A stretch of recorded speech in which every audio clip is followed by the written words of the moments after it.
Good morning! Maagang nga ako nagising ngayong araw at napakaganda nga ng umaga.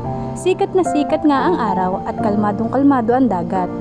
Thank you Lord sa buhay at sa muling umaga na aming nasilayan.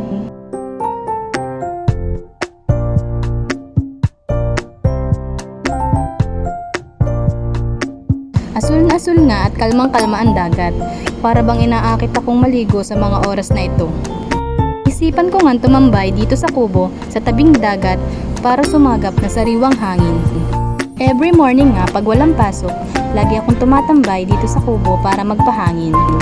Pinagawa nga ng aking tiyuhin itong kubo noong summer. At dahil marami nga dumadayo dito sa aming lugar, naisipan niyang parentahan ito sa murang halaga.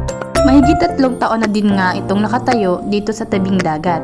Masasabi ko ngang napakatibay ng kubong ito dahil ilang bagyo na din ang dumaan, nakatayo at matibay pa din. Harapan nga laang pala nitong kubo ang aming bahay. Napakasimple at payak nga laang ng aming pamumuhay rito.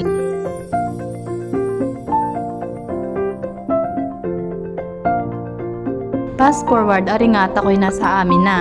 Gising na nga ang aking anak at pag-iingin na pangangain ng biskwit. Mataba nga aring batang ari dahil mahilig dumede at matakaw kumain ng kanin. Kahit nga itlog ang ulam ay ayos na ayos na.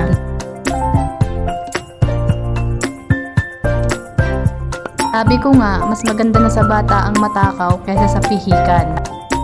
Maya-maya nga, niyaya ko ang aking anak para maglakad-lakad dito sa tabing kalsada para magpa-araw at mag-relax-relax. Pakarami ko ngang nagagawa kapag walang pasok. Isa na nga dito ang paglalaba. Ayaw na ko nga na matatambakan ako ng lamog. Piling ko ba hindi pa ako naglalaba, pagod na ako.